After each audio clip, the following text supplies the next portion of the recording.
Go. Let's snap into it. And we're back. WAKAAN TV. Today we're burning the Soul Searcher because we're going to search on some souls. I went through and realized how many different kinds to have, like 13 different kinds of that same Nagshampa incense. Same but slightly different. Yeah, they smell pretty much the same to me. They have there's a little tinge of differentialities. Yeah. This one, I do like them, though. They're very potent and reasonably clean. Yeah. I can have sensitive airways, so if I burn like the wrong incense, it's like on tour. Secondhand smoking. Yeah. Almost. Yeah. On tour there was this one kind that just made me feel miserable while I was playing. Yeah.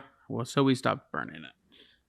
So we got requests, or we were thinking we need to explain what you're doing in my couch at this time of day. This is sitting here talking to me. I mean, like I'm Liquid Stranger, but you're my manager. Yep. And,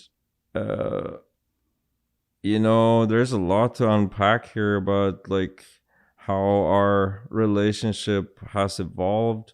And it also makes me think maybe a good point to start is like what is the function of a manager, because that's kind of a murky term that you can throw out. So yeah, it's like a horse handler. If you figure it out, let me know. No, and it not just that, but it seems like from my experience it differs a lot what that actually means between an artist and a manager and how their relationship actually is. And I think our connection is probably quite unique. I don't know, the inner workings. Say so. For sure. I think, look, the relationship that I have with you is different than every other relationship that I have with any other client. Sounds threatening somehow. And it is. But, I don't think it's supposed to be this one size fits all kind of thing. Managers serve different functions for each set artist. Each set artist needs a different sort of need, or different boxes have to be ticked for it to be applicable to them. And obviously it changes from client to client. We met in 2010 or 11. You were on Excision's first tour. Mm-hmm. Not first tour. I think second tour. I think it was when we met. Well, it was the first Excision tour that I was on, but I believe it was his second tour ever. Yeah. Well, what was the name of that tour? Do you remember? The X tour, I think. So that's where we met, in Tulsa. And I gotta be honest, at that time, I had a different vision of what it's gonna mean to me, and probably a pretty typical artist thinking that if I only had a manager, that would come with so much connections and opportunity, whereas that's not really necessarily the case. And maybe more, at least to a certain degree, not that you have a lot of connections, a lot of ideas, but it is one of those things where you, as an artist, when should I get a manager, and how come in the first place? Why would I even go that route? And I think, like, again, goes back to what I said on a previous, that, if you can handle everything yourself perfectly well, then that's like a good place to be to a certain degree. Right. But eventually it gets to a point where it becomes at least like even physically impossible. Yeah, I don't think, most larger artists that I know have people like myself implemented in their life.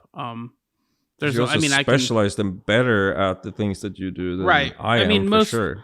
Most artists are pretty, they're creatives, and, they're wired a lot different than most manager types who are focused on the data and, the business and making sure that the brand is strong and things of that nature. And, I think, any sort of relationship between an artist and a manager should complement the strengths and weaknesses of those particular people. And I think that, what I look for in clients is exactly that. People that, kind of have a certain sound, do things a certain way, but also like are capable of doing things themselves as well, being self-sufficient, but also, um, you know, have a sense of things that they know where that stops and where, the big guns kind of need to come in.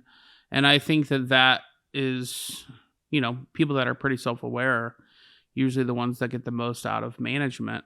Um, so, I think that that's part of like probably why I'm sitting here on your couch versus maybe somebody else, is because of how deep um, our relationship is driven.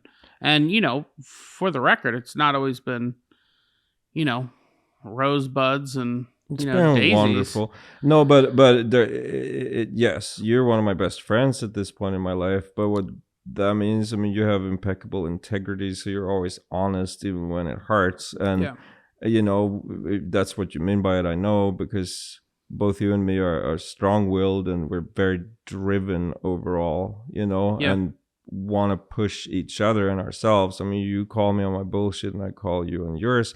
That's a real friendship to me. Yeah. And that's why you're sitting on my couch, because you're one of my absolute favorite people that I actually trust, and you hold yourself to the highest degree that you can, Yeah. But that's something I've learned about you, and that goes beyond, maybe, I mean, it's tied into your function that you serve as my manager, Yeah.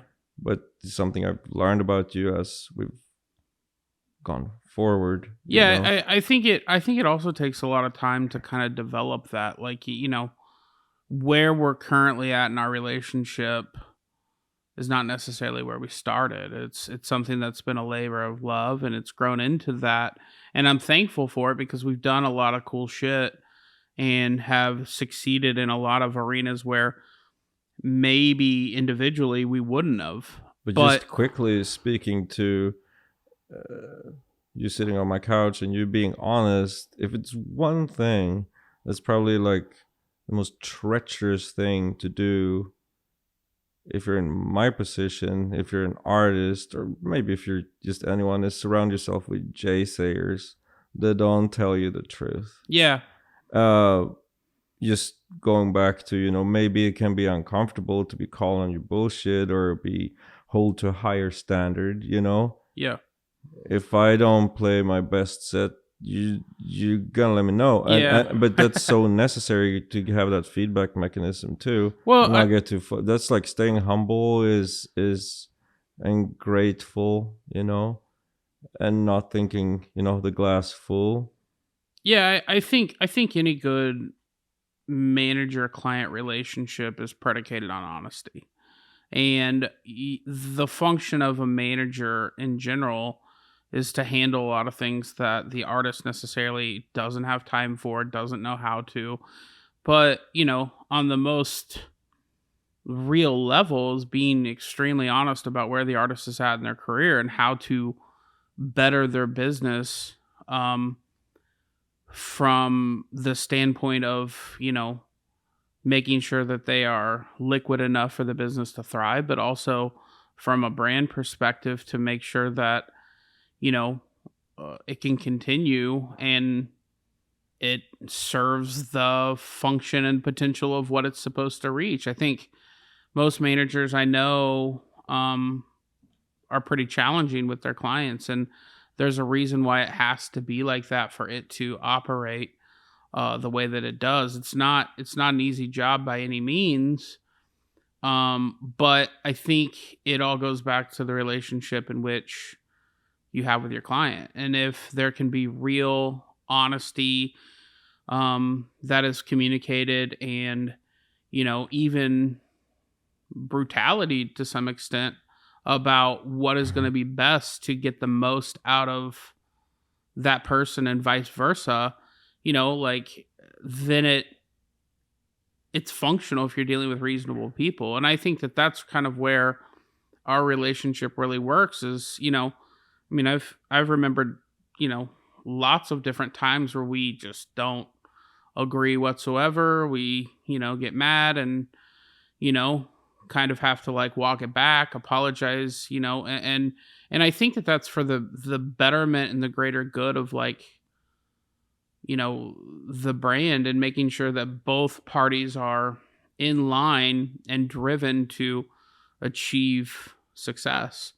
But that takes a lot of willingness to be vulnerable and be honest and upfront, and maybe not even necessarily understanding where the other party is coming from, but trusting them enough to know, how that's going to evolve. Like, I mean, with our relationship specifically, we talk often about the business, but very rarely do we talk about, or have like this lack of faith in the music that you make, because that's not my arena. That's your job. You create the music and then I serve the product to some extent. Mm-hmm. And I think, not everything is always going to look like that for every single artist and manager, but for us, that seems to be kind of like the way that it works. And there's enough trust to say, I'm not going to go invade your space and you're not going to necessarily come into mine, to make it so that it becomes this dysfunctional sort of thing. And it doesn't always mean that it's perfect. But, we get there. And I think that that's, incredibly important. No, but part of your job, at least for me, is that you're really good at marketing and the business aspects of things. But the other very important thing is what you just said. I think that's a good thing to have in everyone's life. Have that person to bounce off the wall. And, like we have this like bickering process for sure. Yeah. But it usually leads to better results. You for sure taught me, because I have like a frustrated personality. I want everything to happen at once. You taught me the value of letting things brew and being more patient.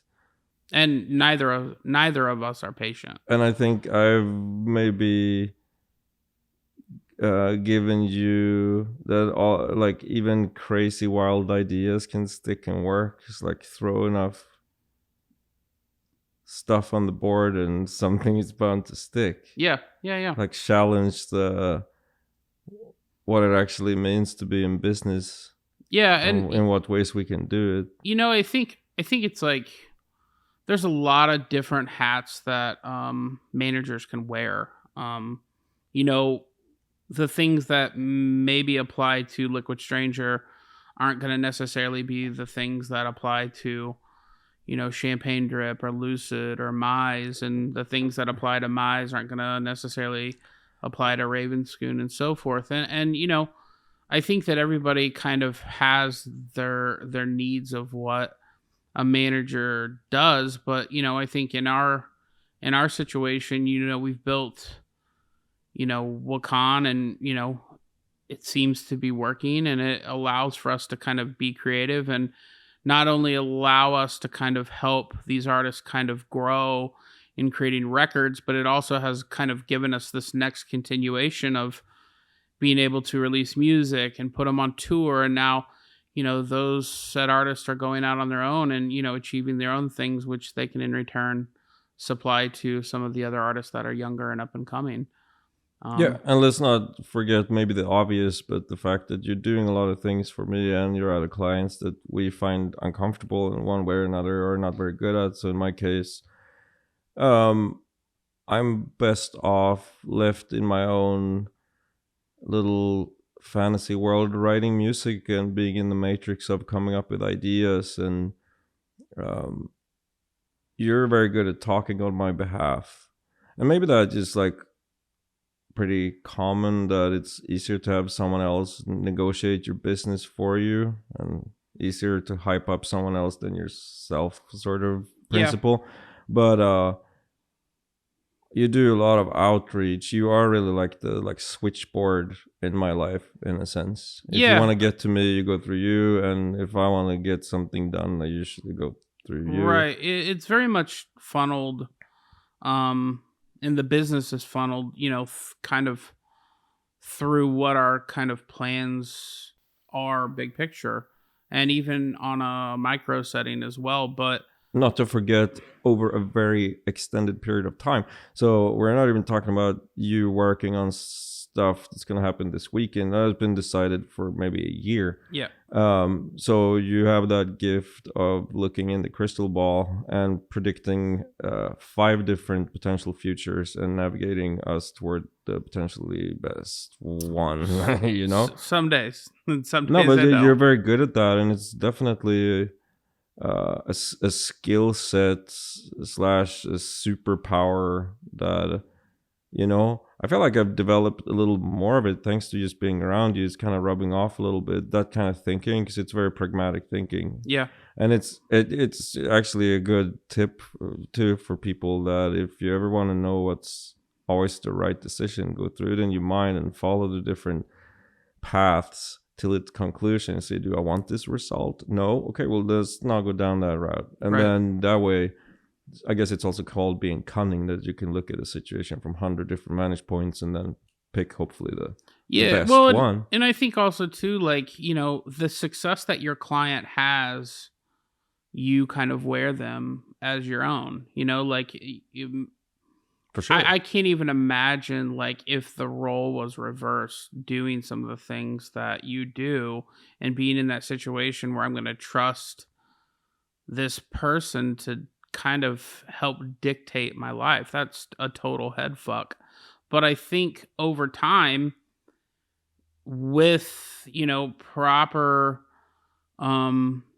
you know, respect and communication, you know, it starts to be a lot more seamless. And I think that that's kind of like where we're at right now, more so than maybe where we were 5 years ago, due to the fact that, you know, we've faced a lot of hurdles and we both work towards the greater good of trying to make it so that you've gotten bigger. And, you know, it's dope to have a manager. You know, maybe everyone should have one. I look at it totally differently. You enhance my life and help it go better. And it's good to have a second pair of eyes and a good brain to, you know, to think things through. I guess it depends on the person. If you're not an asshole that actually tries to dictate someone else, that doesn't seem to work really good in the Right. end. I mean, like, we all know about like some really big artists that seemingly have had some big claws in them from upper Yep. echelon, whatever, and Yeah. it's always spiraled out of control. Well, and you know, like it also kind of depends on what the end result is. Like I didn't always work necessarily just in bass music, where, you know, it made it so that, you know, you did things in a certain way. Like I used to work in, you know, punk rock and, you know, did some band stuff and, you know, only developed this palette for electronic music a lot later in life. But I still kind of like follow some of that ideology of what I learned Oh, Sam. early on, Yeah. coming from different genres, to kind of help lead the path of what I think is the right way of conducting business. It's And good to remember your roots, and I think in Yeah. my case it makes me a lot more humble, because the rave scene used to be so shunned, yeah, and people used to hate on it so hard. It's just pressing a button. It's not real music. yeah. Well, and there's still a lot of that right now too. Well, it Probably used not to as be bad, to the but point where when I was you know, a young teenager starting getting into the rave scene, it was illegal to go to those parties, and the music was banned from radio, and that was done by the rave bill of 91 in Europe. So it was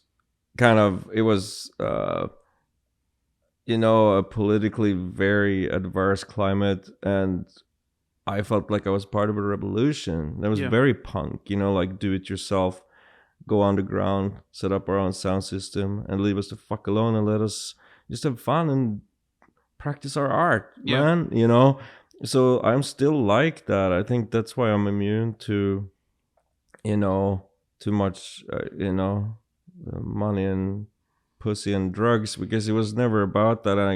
I still feel like a punk in that sense. That's what's important to me. It's Yeah. like, leave me alone and let me be free. Well, and Do this I beautiful also thing. think that that's part of, like, you know, the ethos of how I also manage, because there's lots of opportunities to kind of follow suit or do things that you see maybe are working from the outside in with other artists and similar acts and this and that. But like I've always wanted to kind of take what I do with my clients and follow the directives of like what we plan collectively, and say this is the path of success. Maybe it's not going to be necessarily the road less traveled, but it's the path that we're choosing to take because of what we believe in and what we think is best, for us. And I think that stimulates a lot of trust based on the two people or the parties involved to make it so that that can actually happen. And when both people kind of arrive at that place of compatibility, then of course you're going to see with hard work hopefully fireworks. So and that's I think kind of a testament to being able to look at certain acts and say these are the qualities that I really vibe with, that I fuck with, that I want to get behind, that I believe in, and being willing to kind of commit to that versus maybe doing something else or whatever. So That just makes me think of how important it is for, I mean, this is broad picture stuff, but just if you can be grateful to be in service to other people, things seem to work out pretty well. And every industry, like my job too, when I'm on stage, I'm in service to all these people, my music, all those aspects. And important to think about your job as that, not as much as what I can get out of it, but what can I give to others? That's what your job is how can I make these people's lives better? yeah, And then what you get out of it tends to come on its own. right. So I'm happy to hear you say it's that. it's super humbling, but I think like it's also incredibly rewarding to be in a situation where not only are you financially being rewarded for your job, let's say, but also you're getting to see the fruits of your labor kind of come into fruition in that Because you need both. setting right then and there. You need both. You need both an incentive and a reward. And the reward comes after, like you said, Right. but the incentive is like why you even set out on that endeavor to begin with, you Right. know?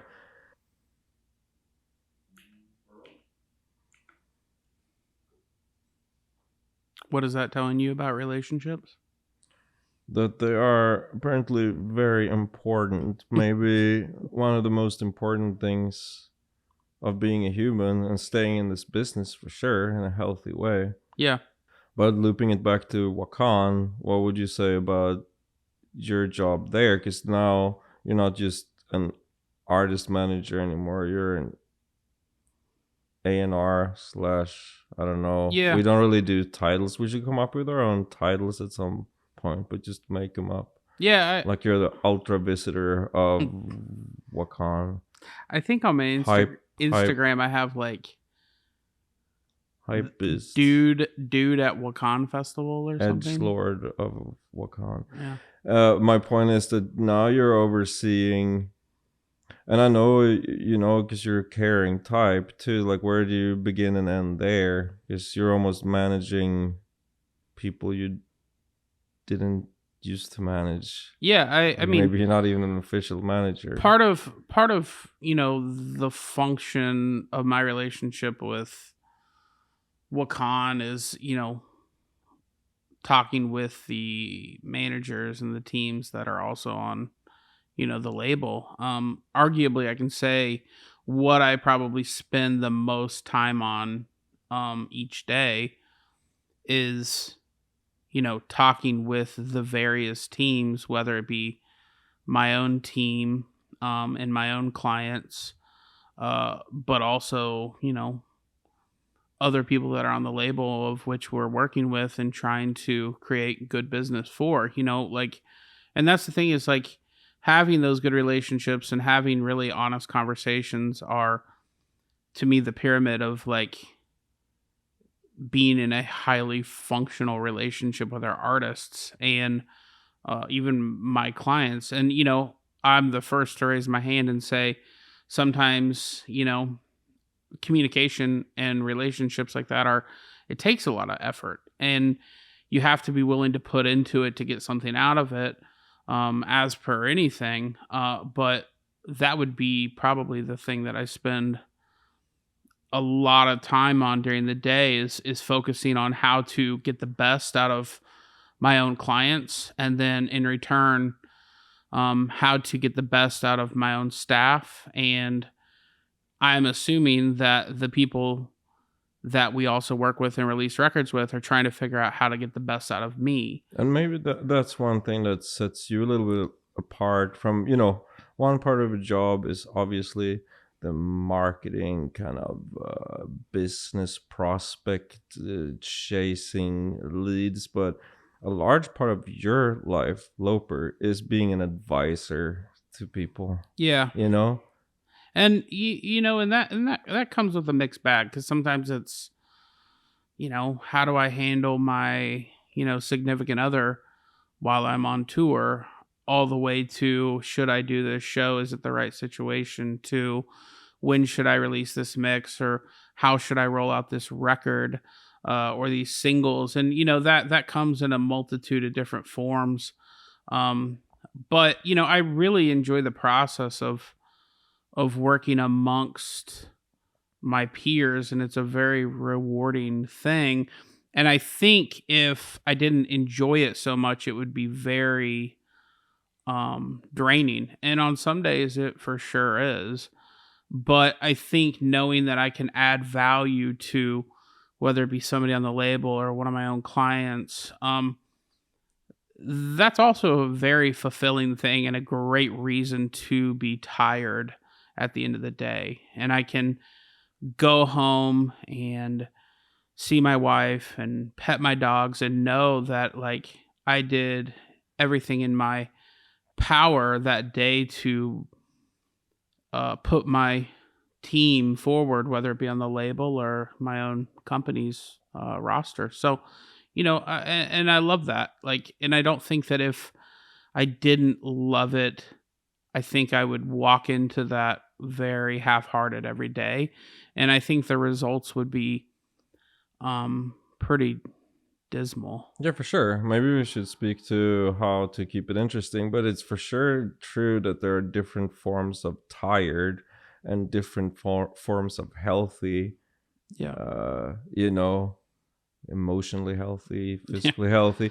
So but somewhere on that spectrum, I can work hard as a motherfucker if I am excited about what I do. That's for damn sure. Yeah. And I'd rather have it that way than having too much free time. I mean, it's like, what am I, Yeah. And it's way more interesting to... Well, it's also really cool to be able to work with a multitude of different teams to kind of see what's working for them, and those relationships kind of, growing from that. Like we've been blessed and have really benefited from having our hands in a lot of different things and working with really great people from LS Dreams team and the Peekaboo team, and a bunch of different agents over the course of years, and we're lucky in that. And it doesn't mean that the cycle is really ever ending, but those needs and that sort of thing changes and makes it so that we can continue to grow. And I think management is one of those things where you never stop learning. You never just like, okay, I know everything there is to know. I'm a manager, and I am That's done. cool with no skill. It's like I love those things that are like bottomless wells. Right. I learn something every day, and whether it be about myself, whether it be my clients, whether it be the people that we release records with, and that's cool because that's ever changing, and that pushes the boundaries and the envelopes to make it so that we're continually challenged. And I love being in that situation where I'm continually challenged. And, even on days where it's really tough and we're battling about billing at Tough is fun. whatever festival, and, people get mad at me because I'm, flexing, for my clients. But I can say generally the majority of people that don't like me are probably because they have been on the losing end of one of these sort of scenarios. And you know what? Sorry about it. I'm just doing what's right, in my opinion, for my clients. If that's offensive, well, so fucking be it. Get the fuck over it. But you answer the question of how to make it continuously exciting and fun, and that is by growing and evolving. It doesn't necessarily just like growth of money, but it's the scaling thing again, where life keeps. Well, I mean, how interesting would it be to you if you were to write a record and that record is supposed to be the exact same fucking thing that you do every time? No, you would be bored. You would have already retired. It's actually something that I've had to fight for a little bit in my life, to not be painted into a corner or expected to do something over and over again. Right. And so yeah, you're hitting on something, but in order to keep it interesting, there has to be, for, I guess maybe that's for everyone, but for me at least, something new. It seems like you would agree with that too. And so for one thing is for sure, like there's so many moving pieces to our combined work life with everything we do at WAKAAN /SSKWAN / all these other things, that it never gets stale. That's for sure. And I love that. Like, and it's cool because you've given me a lot of free reign to, go out and book the festival. Like, this whole lineup that's coming out this year will be from me literally booking every single artist on the festival. How exhausting was that? It's fucking grueling, but it was also extremely rewarding and super awesome. Yeah. And putting together lineups in the fall and putting together takeovers this summer. And, those are tiring things, but they're also like, that's the shit that I fucking get off on. I'm proud of you. Those lineups are really good. You're getting very good at it. And that's also another way, again, tapping into ways to activate the community and have a purpose, Yeah. Trying to keep things fresh and interesting, and not necessarily recycling things so it feels just old.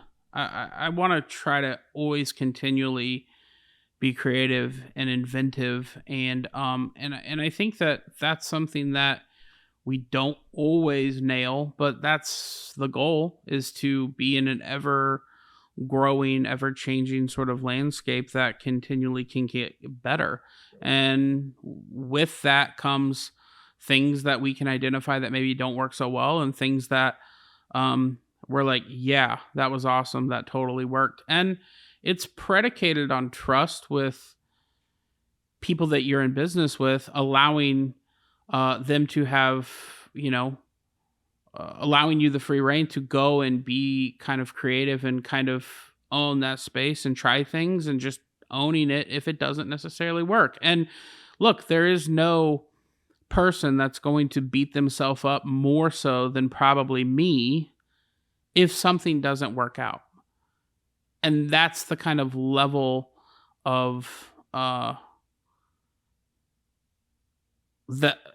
level of like commitment that I have to my clients and what we're doing, because you don't need to say anything to me, and you don't, because you already know how I fucking feel about it, because I probably already told you, and I was super pissed off about it.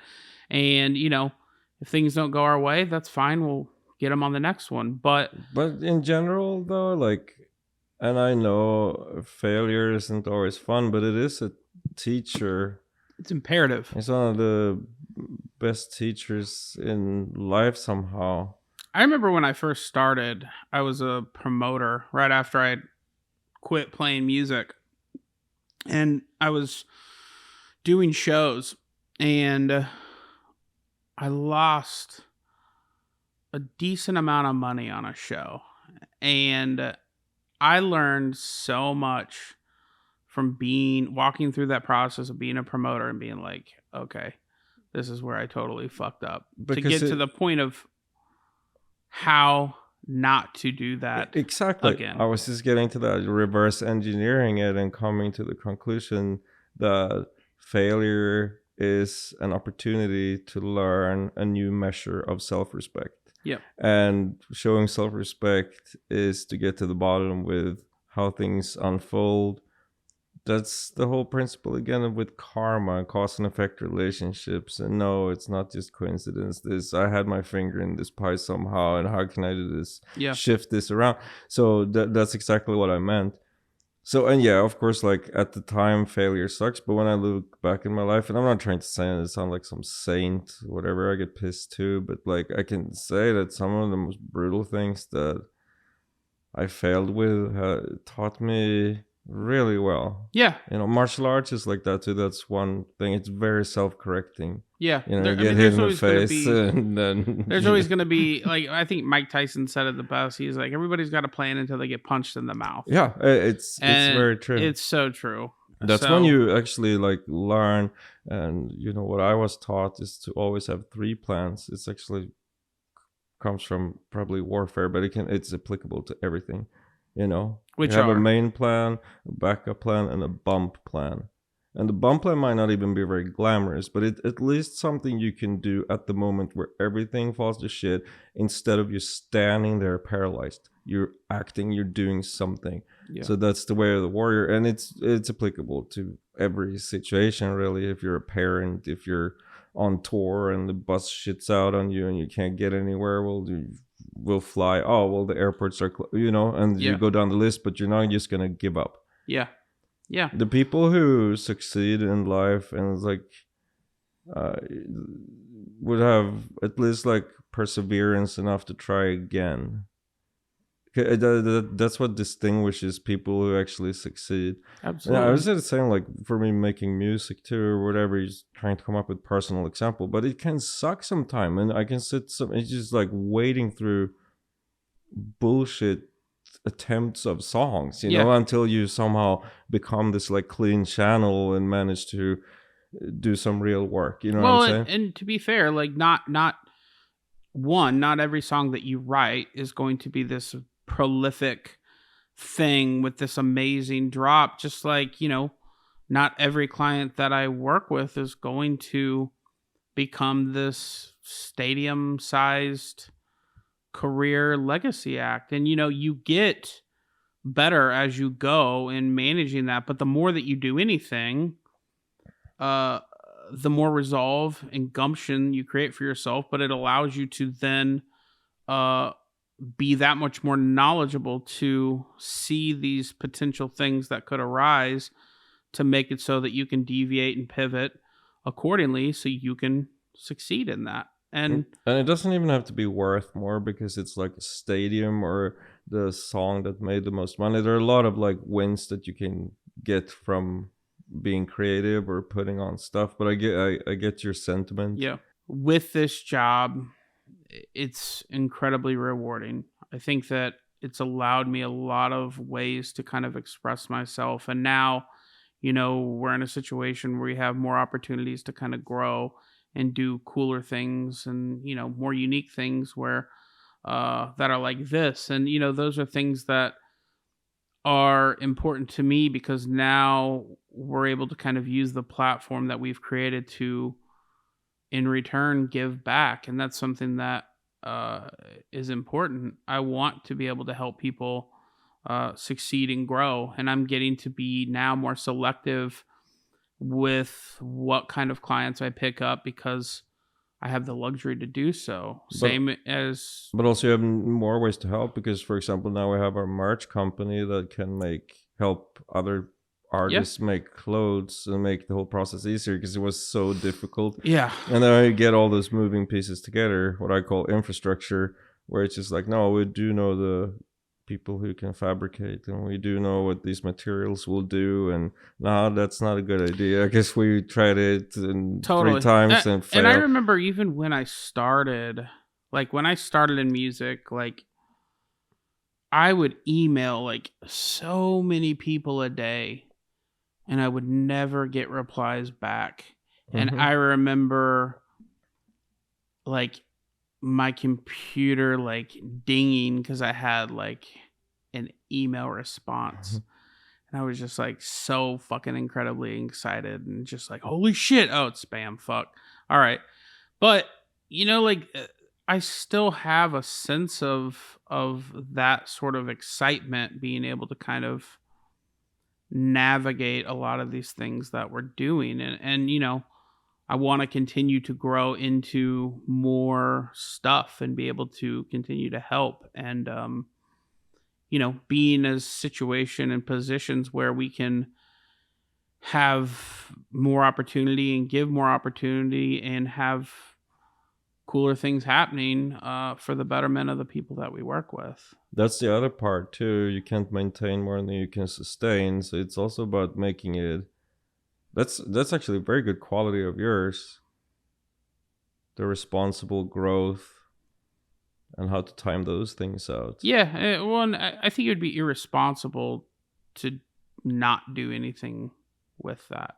And, for, the people maybe listening, like there are people that care. You have to find them. This what we have is something that has grown into this relationship, and that's why it's highly functional.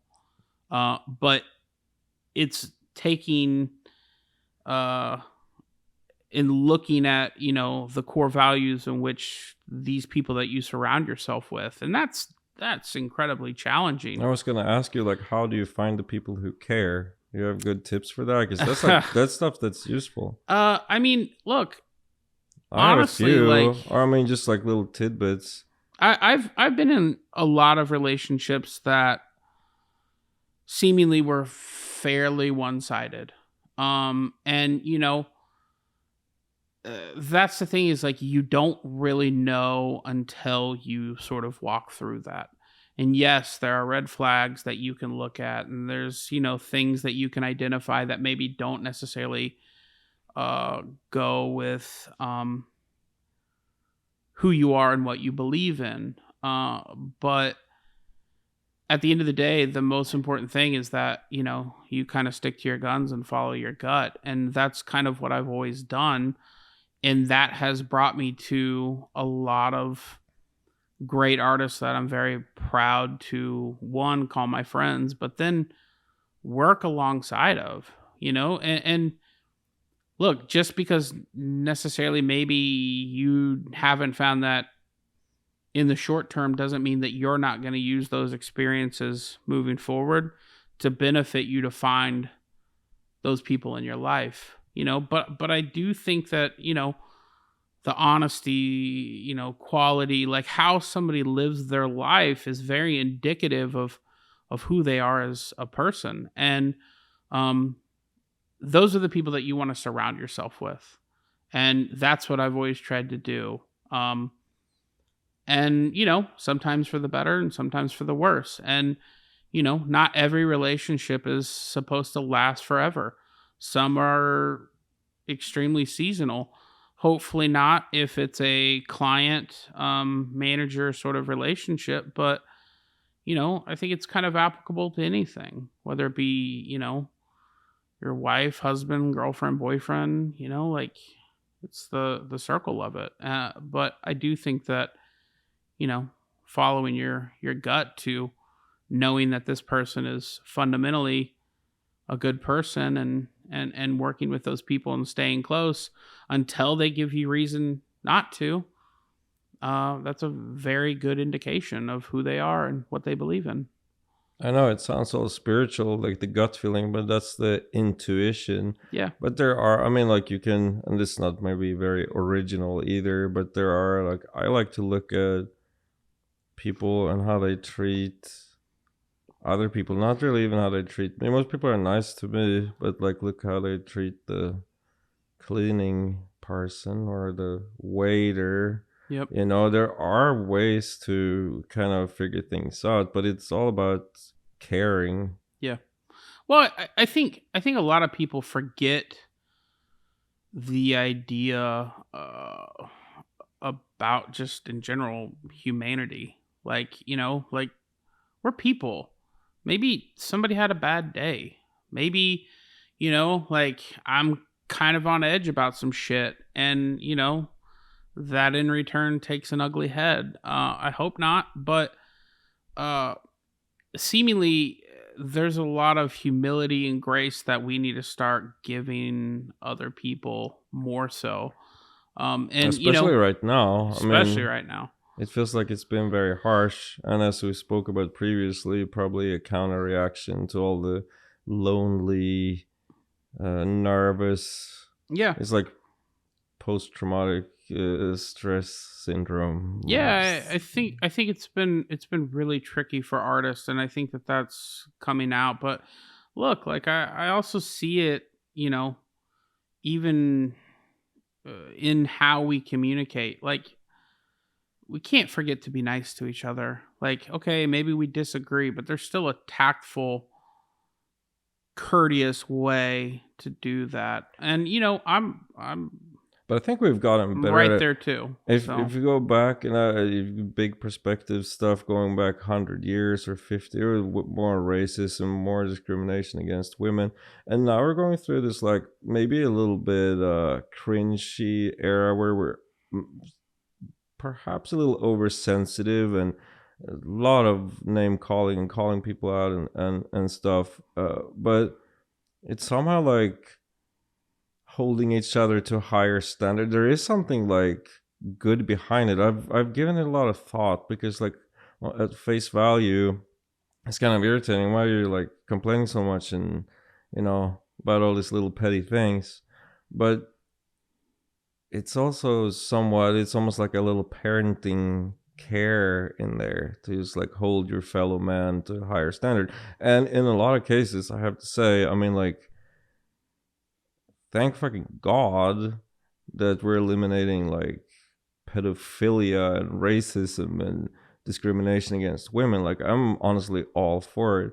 yeah, It's probably not going to be like a pretty cleanup, but it goes back to what you said about like working with the right people. Who do you surround yourself with? Morally sound people with a good intention. It's not even about like skill set or being the coolest dressed person or the most handsome or whatever. It's really about that at the core. yeah, for sure. And And the long and windling road to finding those people in your life, it's not it's always who you think. yeah, and it's definitely not easy. It's very trial and error. And I think the more you do it and the more um you walk through the process, the more complete picture you'll start to paint for who those people should be on that path with you.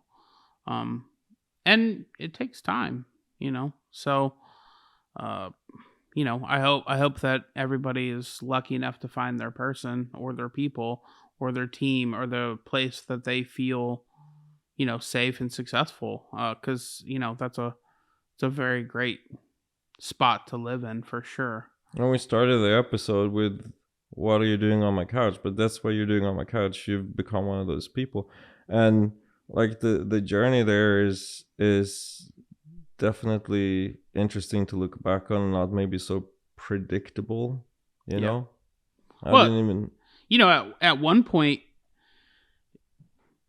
and this is funny, is like how the world works. But at one point, you were literally my smallest client, Oh yeah. and now you're my biggest client. And I mean, I very much remember a day where we were talking, and I was just like, "We're gonna get through this." Wax on, wax off. Yeah, and it's been cool to be a part of that journey and see that, but it's come from a place of the reason why our relationship has continued on is because of a mutual respect for one another's talents of being able to grow and maybe understand in time how that should function. And I'm thankful for that. By the way, and maybe this is sort of strange to hear me say this, but like until I kind of quite recently, I never really even understood that like billing goes up in like the most coveted place and the biggest artists. Like that never mattered to me, and I never really set out to make Liquid Stranger or Wakan like a certain size, or it was really never about that. It was more coming from a place where I felt like I had something to give and something to say. And then, you know, enough people do that in totally different areas of expertise or passion, and we'll have a good planet. We don't even have to speak to everyone. No, and look, It's an acquired taste, maybe to a certain degree, and even I can think stand there sometimes that shows it's like, oh my god, it's like a wild psychedelic outpour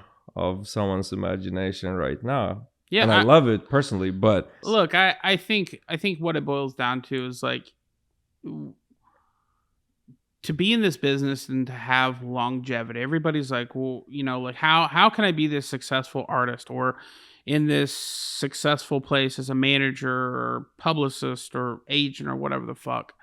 And for me, it's always been trying to do the right thing morally, but then also doing and caring about the journey that other people are on. thank you. I was just gonna say, because, and that's something I am trying to get better at myself. But it is obvious when you think it through that the journey and staying in the present and enjoying that is the key to everything. It really is. I know so mentally, like I've thought it through.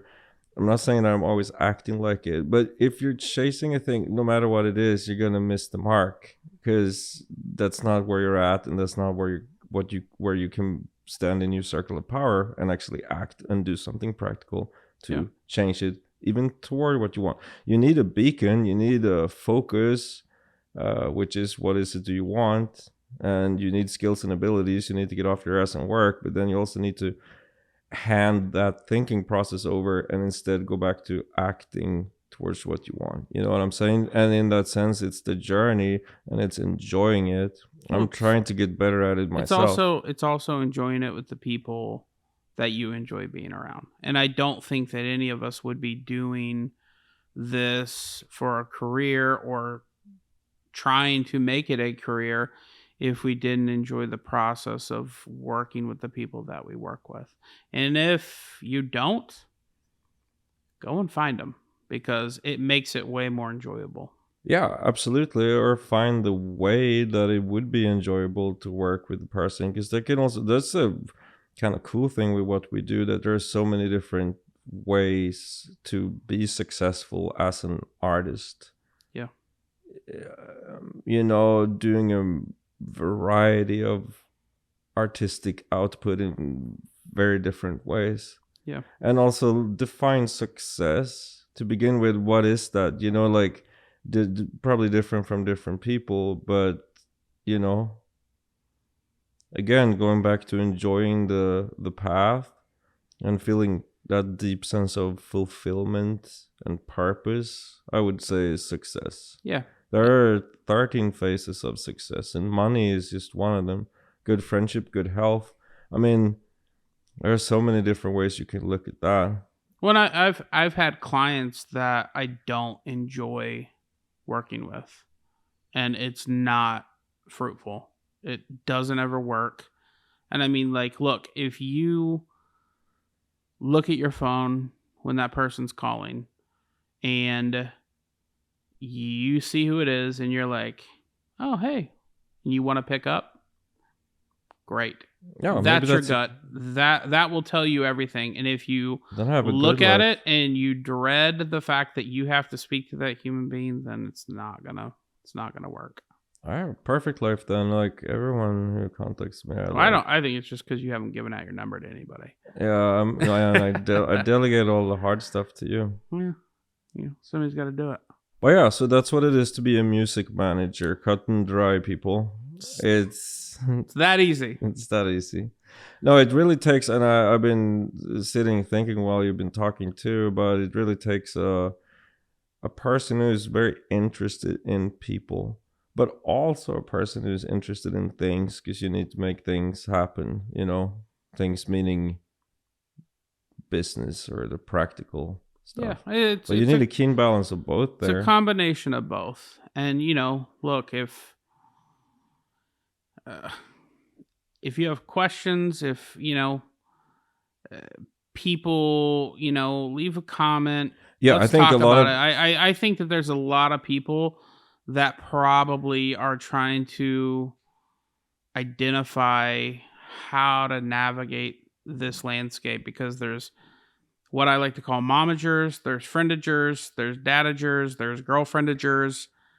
Look, and those people might function and it might work, and that's fine and cool if it does for you. I'm happy for you, great. But you know, I don't think that there's any sort of way that it's supposed to look like. You work with people that you connect with. You work with people who you admire. You work with people that you see value in, who you want to be in business with. You work with people that you connect with. And oftentimes, at least for me, the people that I've stayed in business with the longest are the ones that I naturally give a fuck about. Like, I care about, not just on a, yeah, I manage them and they make cool tunes and this and that, but the people that, like, I have an actual relationship with. And why is that? Is it, and something I know that you say, people who stand for something? I naturally gravitate towards people that, you know, are relatively independent. I want to be a part of the process and I want to be a part of the journey, but I don't want to be the person that necessarily needs to decide or do everything. You know, like, my job is not to fucking post your shit on Instagram. My job is to help you articulate why you should post, or maybe the cause and effect of what it is you are posting, so there's more reach, not the actual function of doing it. And look, if it so happens where I need to post, I'm fully capable, I can do that, but that's not what I want to be doing. I want to be a part of something that is oftentimes bigger than myself. The people that challenge me to get the best out of what it is I add value to. Sounds like a pretty dope life and a pretty free life somehow. It has its days, but, you know, for the most part, I'm pretty happy. Seem like it. You sure seem like it. Yeah. I see you very often. Yeah, You seem very fulfilled with your life. I you know, like, we were talking about this on the bus, like, at the beginning of tour, and I was just like, you know, like, what does it even mean to be happy? And I don't necessarily want to open up that can of worms, but we should at some point. But this, now we're trying to close this episode already. But that's a good one. I do think after kind of like taking inventory, like, I'm relatively fulfilled. Yeah, because you haven't stagnated. It's like a flower, either growing or you're stagnating, fucking dying. So, adapt or die. But we don't, because we keep it fresh, and it is challenging. But challenging is good. Tough is good somehow. I'd agree. You're pretty tough. Super tough. All right, should we call it adapt or die? I have to count backwards. 1, 2, 3, 4, 5. End of broadcast.